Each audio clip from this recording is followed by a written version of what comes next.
Hi, everyone, and welcome to China EVs and More, where my co-host, Lei Xing, a well-rested Lei Xing, and I will go over the week's most important and interesting news coming out of the global EV, AV, and mobility sectors.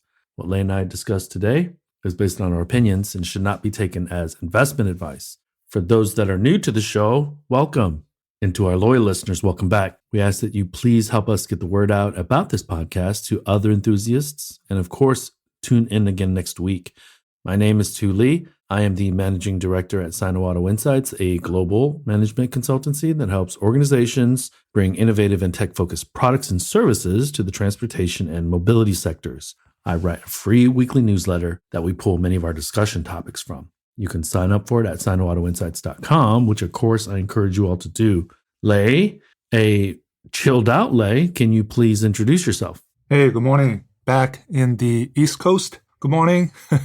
This is your co-host Lei Xing, former chief editor of China Auto Review, and this is episode number 150. First of all, go Lions. I'm rooting for Detroit simply because there's not much gone right, maybe except the Lions. And I'm talking about the auto industry, EVs. So I'm rooting for the Lions. Coach Dan Campbell, Motor City Dan Campbell, makes it really hard not to root for them. He seems like a really good guy. Yeah, especially after, my first NFL game was watching the Lions with you. So That's right. So that makes it, price cuts, but I think we should begin with something else. Population cut. Okay. I think that's a more pressing problem or issue for China, not only because of the society, the economy, but the future implications for the auto market. And this is, we've seen the numbers. It's pretty dire. I want to use that word because it's for the second consecutive year, the year-end population dropped. And last year dropped by about 2 million. And this is going to continue for the years to come. We should talk a little bit about this implications on the auto market. 2 million people does not sound like a lot, but let's point to South Korea. Let's point to Japan, who also have very, very low birth rates in their countries. And they also do not have a very large immigrant population. And one of the best features, and you're actually talking to two people who are a product of that, is the immigrant history and culture of the United States. Yeah. And one of the major differences between the US and a lot of other countries, mature markets, is that immigration has really, really helped build the United States into a superpower. I don't care what side of the aisle you're on, right or left. I'm an immigrant, you are, or your parents are. My father, my parents, exactly. So you're technically first generation. Yeah. But you straddle both a bit, and you're proud of your culture. I'm proud of my culture, but that's part of the American culture. Everyone brings a unique set of values. And as long as we're tolerant, things are great, because I love the diversity of my son's school. And I'm sure you enjoy that stuff too, Lei. But I think that's the biggest difference, because with a low birth rate and no immigration, you're going to see a shrinking population. And let me add this one last thing, Lei, and then you can take over. My wife is, and I think your wife too, is a product of the one-child rule in China. Well, I was just going to talk a little bit about it, but go finish first. Yeah, so that's all I was going to say. So she doesn't have any siblings. Her cousins, she kind of thinks of as siblings, but not in the sense that you and I do.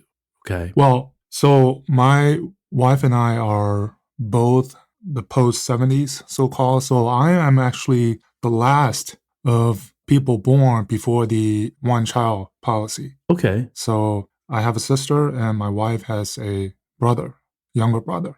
So it's a bit different. But I was looking at the Wall Street article, that chart, and the peak population happened in the 80s, so the post 80s. I think 86 or 7 was like 25.5 million births. And last year was 9 million, just a little bit over 9 million. So it's almost a third less. 9 million on a base of 1.4 billion people. Billion, So it's a rounding error. Yeah, and then, I think China is becoming an aging society. 1 out of 5 is over 60 years old, and that's only going to get worse or more. So going back to the price cuts, this is almost like a double whammy, right? Because the price cut is an indication of, I guess, partially demand, partially the economy. And then in the future, you have less people. We can also talk about that supposedly lower unemployment rate that is being questioned. It was the youth unemployment rate versus the overall unemployment rate are two different stories to tell. Right. But when you combine all of these factors, all of a sudden I think I'm less in real estate. Yeah, all the price cuts going on. I'm slightly less optimistic. I think China, volume wise, we can expect. We're entering the 10 million NEV a year era, but it's this cloud over market prospects. I'm not too optimistic about crazy growth anymore. Kind of that's what I was trying to say. And Lei, I think it's important to highlight that you and I both, in our predictions, believe that the price war will continue into 2024. So no surprises for this for me, and I don't think any surprise to you either. And we shouldn't really be that surprised that Tesla again initiated it, because they don't have any new product. Now we hear that they're going to bring over the Cybertruck to China, but and it'll get sales, but it's not going to be the savior for them that they want it to be. No. But I think Li Auto and NIO were interesting because how quickly they just seemingly announced that their 2024 models are being launched in March, and they're kind of cleaning out the inventories. So effectively, they're falling below 300,000 RMB for some of the inventory models, which NIO had said that they want to make sure that NIO brand stays at a certain price level, and that's being thrown out of the way for a little bit. There's so much downward pressure on pricing for everyone, not just the Chinese, not just China EV Inc. There's so much downward pressure because we've talked about this, but give me 30 seconds to kind of talk about in manufacturing. When you're Apple and you have a contract manufacturer, you can cut orders because your master goods agreement might be 30 days or 60 days. So anything outside of the orders that you had placed for the next 30 days, you can cancel and not pay any penalty. But when you own the factory, these are your employees. And if you don't have product or if you don't have any demand, you're going to still pay most of these employees for doing nothing. And so it's important to keep these factories running because you're paying for that factory. There's overhead, there's fixed costs, and then there's the direct costs from workers. But then not only that, you've ordered all these parts or you've built all these vehicles. And so you need to bleed inventory. And in a competitive environment, everyone has extra inventory. So guess what? What happens at Walmart when they have a big sale? They have sales normally because they have extra inventory. So, and in order for Walmart to sell that inventory, they'll discount it. And so this is the same concept, except for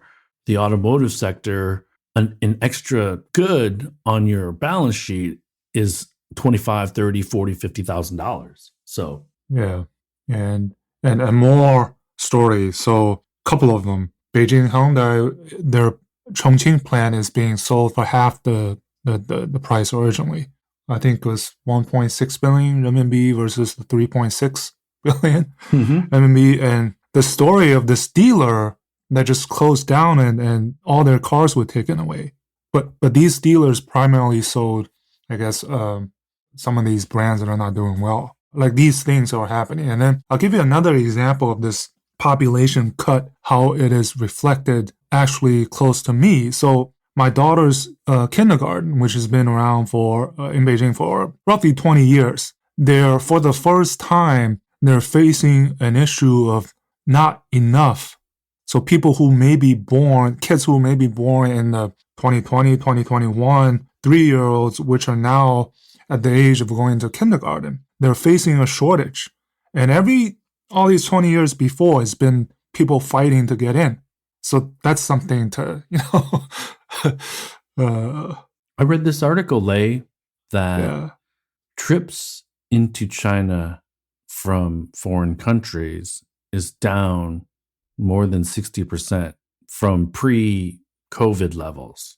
So tourism was also kind of an important industry for China because it was about kind of the soft power culture and learning more, having foreigners come visit China so that they could get their own idea and see all the positive. Yeah. Wasn't there a statistic that roughly around 80% of pre-pandemic levels? Was it 80 or 60? Was it 80? I think it was like around 80%. Okay. Yeah, maybe you're right. It was a huge number. Number. Foreigners in China. So still not at the, 100% or back to the pre-pandemic levels.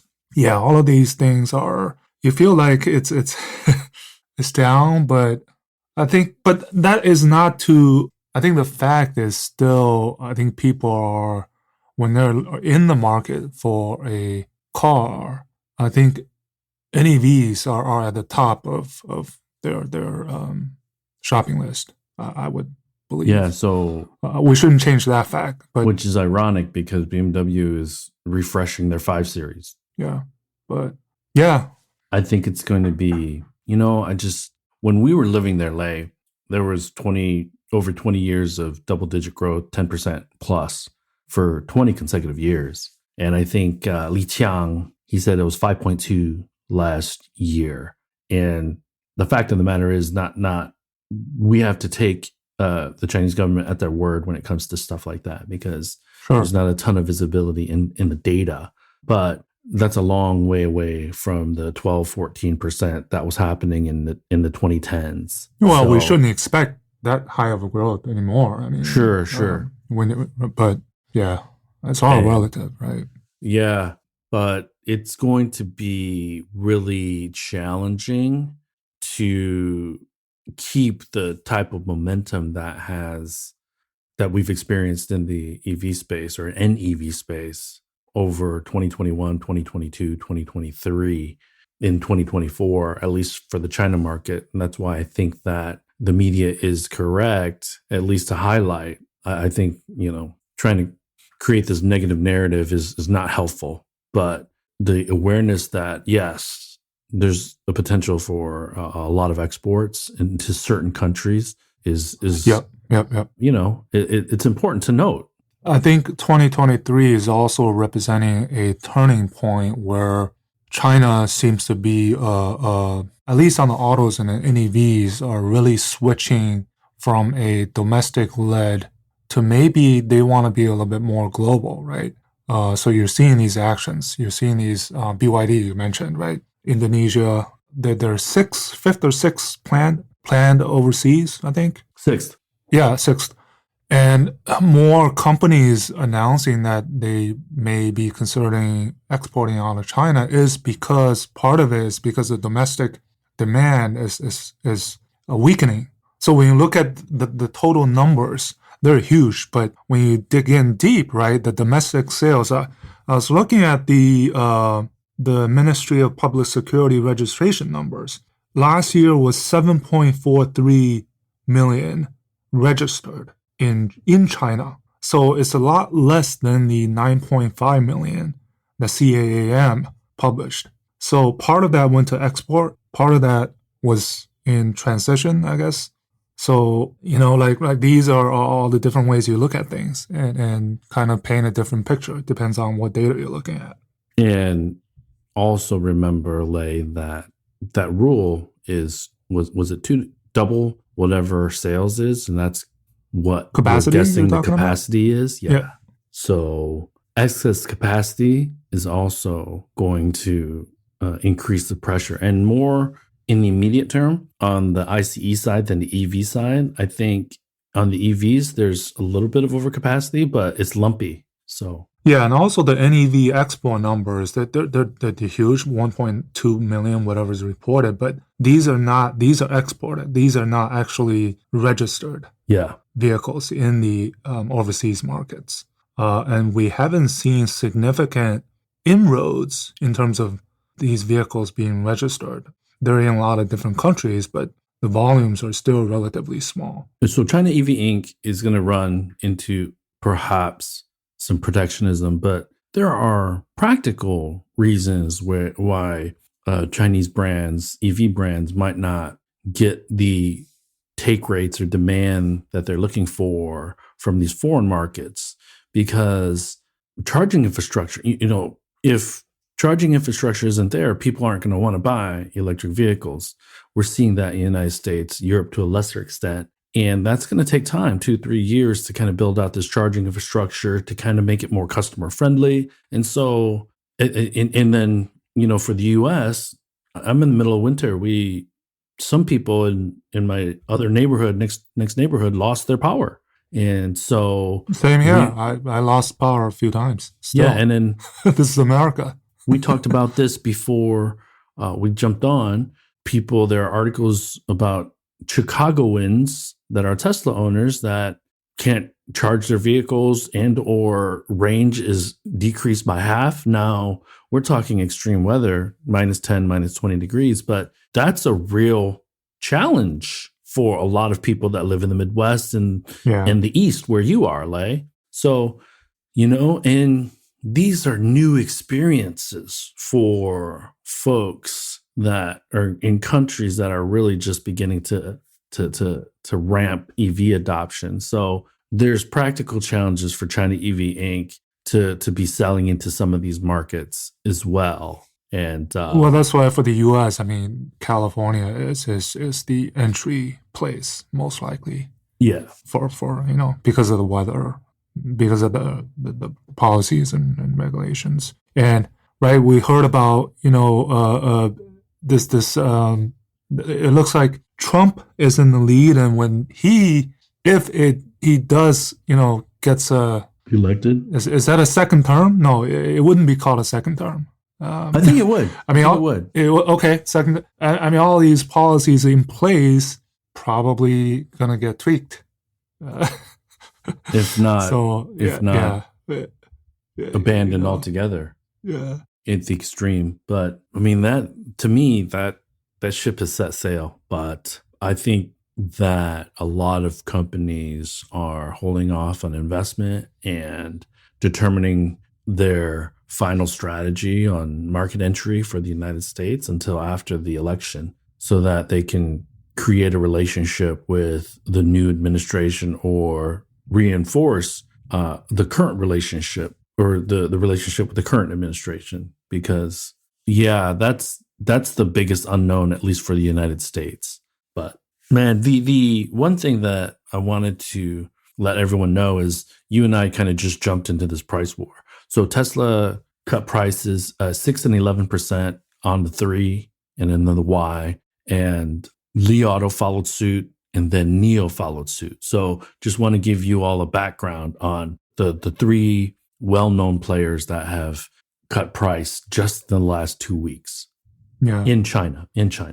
Yeah, Li Auto, they're looking at 800,000 units. And I already made a prediction that they're going to pass ABB, and I'm having second thoughts. But I think they will try every which way they can they have the L6 coming out, and then a few BEVs. So that L6 is going to should drive sales, number one. Number two, unfortunately, they had to push out the Max, which I think they were looking at to try the Mega? The Mega, sorry. The Mega, yeah. They were trying to generate some volume from that as well, which if you're losing 3 months, actually, I take that back, because let's say that February is not much of a sales month because of Chinese New Year. So maybe it doesn't hurt them as much as I think. Yeah, the way with which they're refreshing, I guess we talked about this, is crazy because we just feel like for Neo, they just completed their 2.0 platform like just a few months ago, and now they're launching 2024 versions. Yeah. I don't know. And then so looking further ahead, Beijing Auto Show time, we're probably going to see Xpeng's Mona. Yep. Neo, I don't know whether they'll announce the Alps. There's still more brands, and Xiaomi is still contemplating how much they're going to price the Su 7. Oh, Lei Jun is probably pulling his hair out, thinking that going into the announcement, he was thinking probably premium pricing, but now he will not sell that thing at the price he wants to, or he wanted to prior to unveiling it a couple of weeks ago. So, yeah. So BYD, who does this, Lei? Launches 3 vehicles in Indonesia at one time. Normally, when a company enters a foreign market, they might launch 1 car, right? But we should note that for those that aren't familiar with Southeast Asia, 500, 600, 700 million people in Southeast Asia, and Indonesia being the largest country with around 275 million people, so almost as big as in the United States. Vietnam's about 100 million, like 95. Philippines, about 95. Thailand, a little bit less than that. So these countries are massive. And so for BYD to enter them, number one, is a huge opportunity because these countries are also dominated by the Japanese automakers. A few of them have manufacturing in Thailand, Vietnam. So being in India or Indonesia is very important. Being early is also very important. And BYD is doing both. And they plan on using Indonesia as a manufacturing hub. And that's their second in Southeast Asia? They have one in Thailand, I believe, planned or? Yeah, that launched already, correct? Yeah, right. So think about that. And then they ship kits out of India, or kits into India, sorry. Yeah. So speaking of shipping, so we saw the boats, right, by BYD, and also SAIC also had their boat, 7,000 capacity. I haven't followed on the Red Sea situation because that's disrupting, I guess, logistics, component supply, shipping.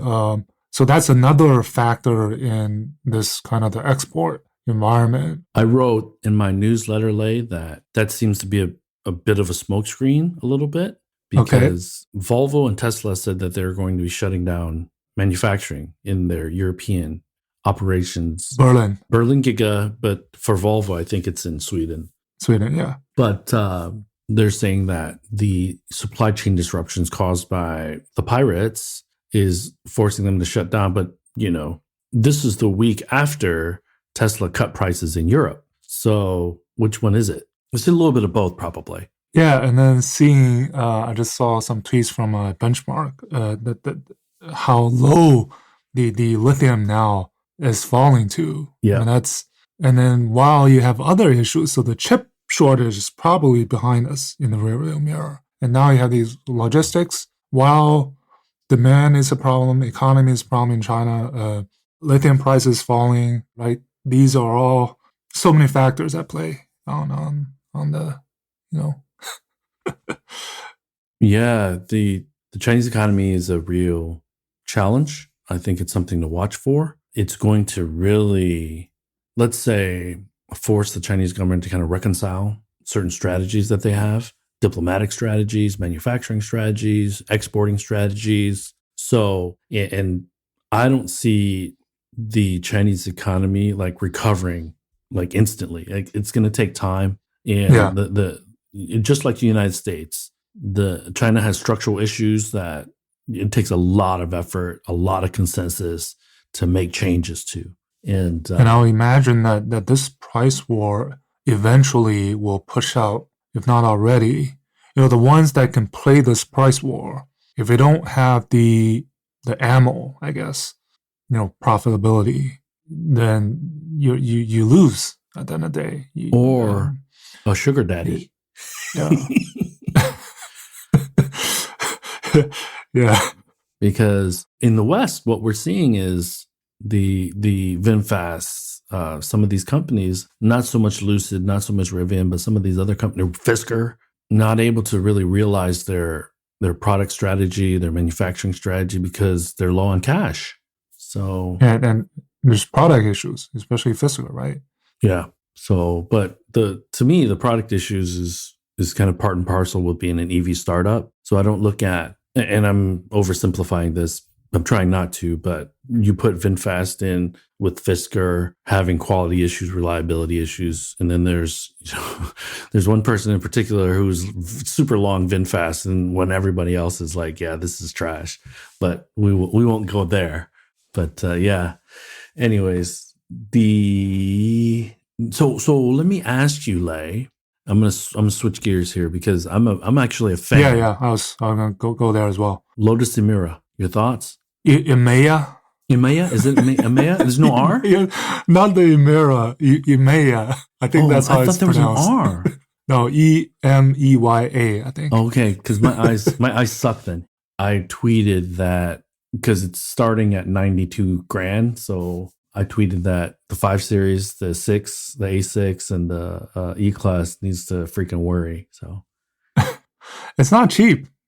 Still, I think it is not cheap. I don't know, in that EV price range is what the Hi-Fi is in that range, I believe, and then the Yangwangs.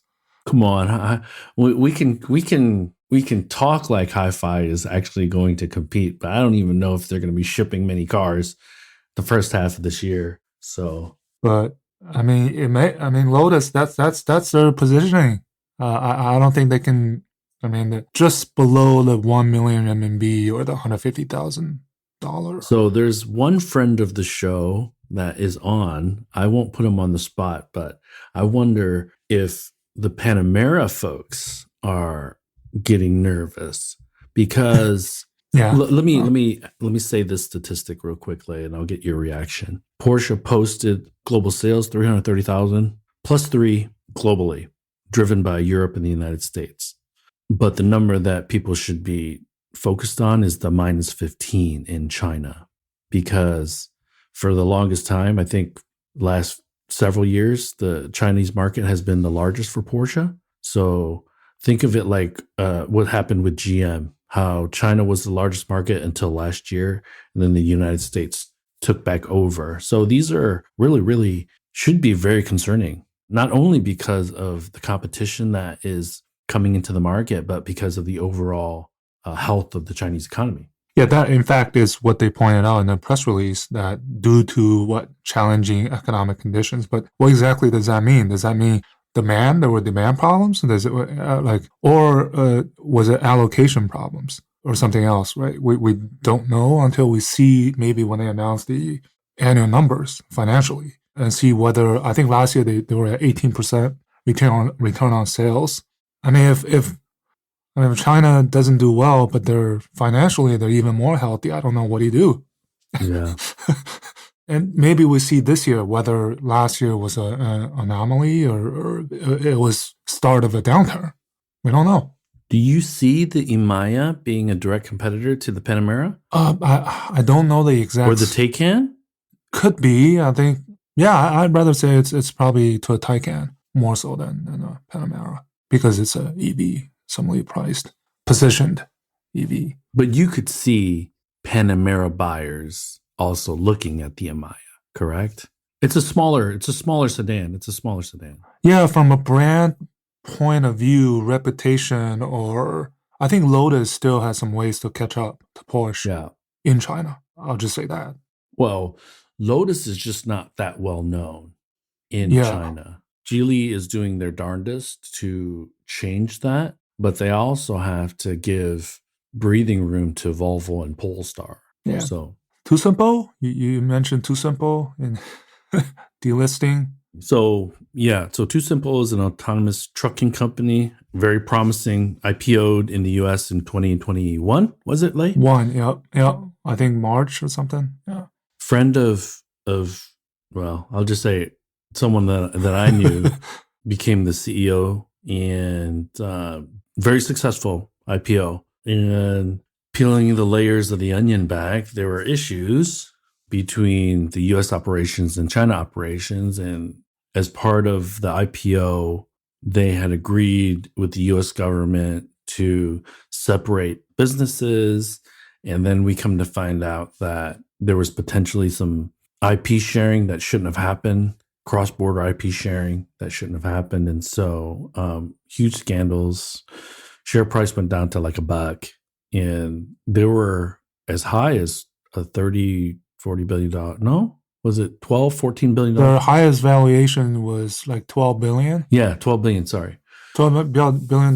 Now they're what? 70 million. $70 million. Dollars.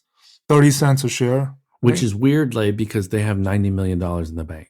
Yeah. So it's a fire sale right now too. So you could go buy a TuSimple truck. I think they're auctioning those capital equipment off, and they're going to close up shop in the United States.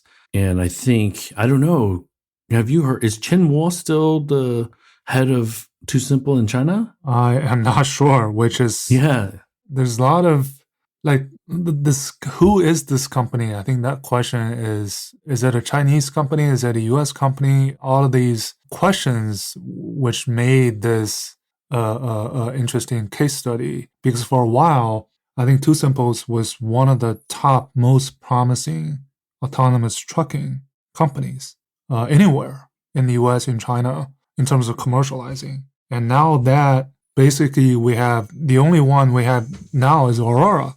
And they're not going to come out until 2027. And Kodiak. Well, yeah, Kodiak. But, and I think the way the saga, I think, involves so many things, right? Strategy, disputes, internal strife, China, US, politics. There's going to be a story, a book, or a movie about this. And how Xiaodi was pushed out, and from his point of view. You're just talking about the corporate stuff. There's FBI involved. But there's SEC involved. So yeah, and SEC, and then what the other one, the FBI, right? Yeah, so. I think that's ongoing. I don't think that's closed. And I think overall, if we look at the U.S. autonomous vehicle space, maybe except Waymo, there hasn't been much positive development. TuSimple marketed itself really well. When they went IPO, just before they went IPO, they hired like 10 white guys, and they were dominating all the marketing. Their pictures, their titles, their experience was all dominating the marketing material for TuSimple's IPO. And they actually downplayed Xiaodi Ho. I think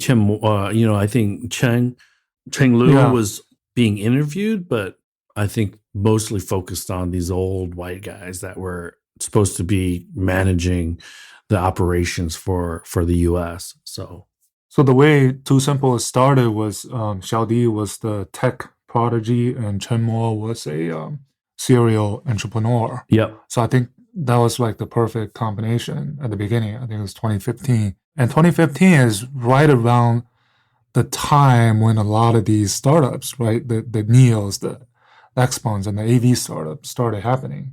And less than 10 years later, kaput, right? Gone, kind of. But there's billions of dollars involved. So there's a money grab. The fact that TuSimple got investment, I think, like right before the pandemic, I think 2019, 2020 was the time when actually the AV industry was kind of in a gloom, right? That it wasn't that much investment at that time, following 2016, 17. I actually wrote in the newsletter that they just made the IPO window before it closed. Yeah. Because the Chinese government closed it for Didi, they closed it for all these companies. And then there was like Sina was involved. It's like... And Hydron, the trucking company now that Chen Mo is also the founder of. So this should be a lesson for all of these. It should be forewarning. I completely agree. China companies that some of them are looking to IPO in the current process of IPO, right? Our friends at WeRide, they seem to be keeping their nose clean. And they're likely going to be IPOing later this year in the US. So will there be an appetite? I don't know, but I'm sure there will be. Sorry, but the other companies that we should be looking at is the Geely companies as well, Lotus and Smart, Zeekr. So is there going to be an appetite for those companies?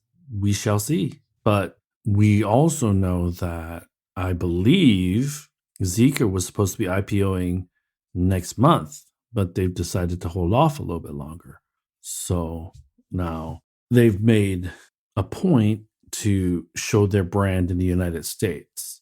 And big time. That's one of the reasons.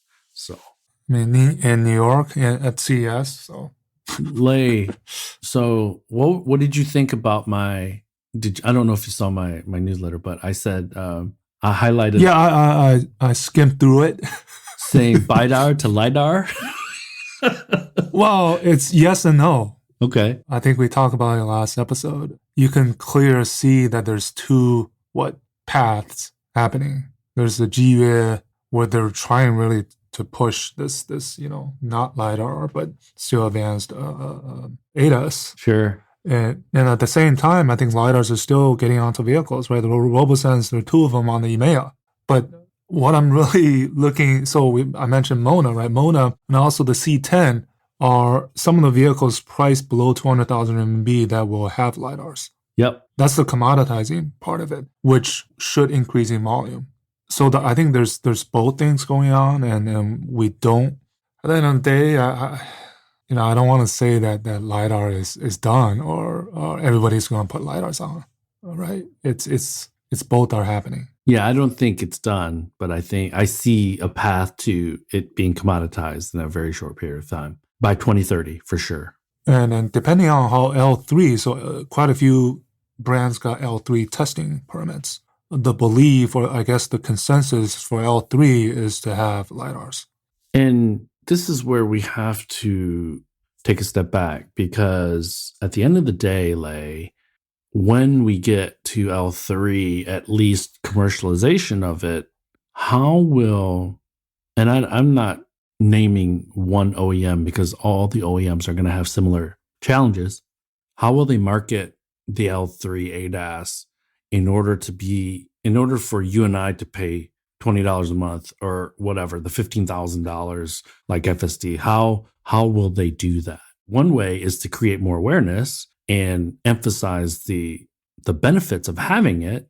But if it's only for one or two use cases, then it really, really doesn't, me paying for it doesn't really have a ton of benefit, right? So as they get more licenses, as more use cases are opened up for these pilots, we'll see if the consumer will feel that there's value in being charged a monthly fee in order to have that capability with their vehicle. So yeah. But I mean, to me personally, it would be perfect on the ring roads, because in the summer, when I was there, I drove a lot in traffic on the ring roads and just sitting there and going, stop and go. And that's the perfect. I gotta laugh, Lei, because you say that now, and I agree with you. But 10 years ago on those ring roads, you'd have gotten an accident within 2 minutes. Yeah, 2 minutes. Yeah. Nope. For sure you'd have gotten into an accident, because third ring is completely fine. But especially if you get out into the fifth ring, sixth ring in the middle of nowhere, I still saw people going reverse on entrance ramps because they went on the wrong, exit ramp. And I'm like, what are you doing, dude? And so actually the one thing I also wanted to get your comments on is SAIC had forecasted exports of 1.35 million versus 1.2 in 2022. So do you think they're sandbagging, or do you think that they don't feel they should be that aggressive with exports in 2024? Because that sounds pretty conservative. I think that points to some of the sentiment, maybe, of the prospects of what they are expecting. Yeah, and remember that there were 4 million vehicles, approximately 4 million vehicles exported last year. Of those, about a third of them, as you had mentioned earlier in the show, were NEVs. And if we say 4 million, 1.2 of those came from SAIC, and most of SAIC's are ICEs, not EVs. So yeah. So it's not a significant growth over last year. Maybe they're sandbagging a little bit. Yeah. So, okay. Hey, the last thing is, man, I wish I was rich because the average price of a Detroit Lions ticket versus Tampa Bay is $1,200. So, And it's still growing, right? Still increasing. Rocking, baby. Hopefully we show up. We did really well. It was the best game of the weekend last week. But everyone, thanks for listening again. Enjoy your weekends and watch the Detroit Lions versus the Tampa Bay Buccaneers. Go Lions. Go Lions. I'm following. So. Restore the roar. Restore the roar. Don't jinx it, man.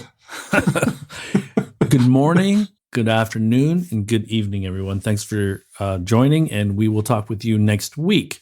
Likewise. Bye-bye. That brings us to the end of this week's show. Lei and I thank you for tuning in.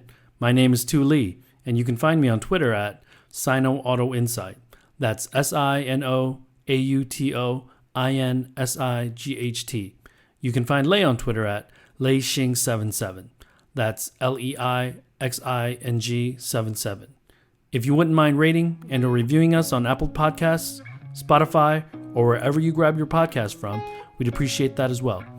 Even better, if you enjoy this show, please tell your friends about it. Please join us again next week as we track down all the latest news on China, EVs, and more.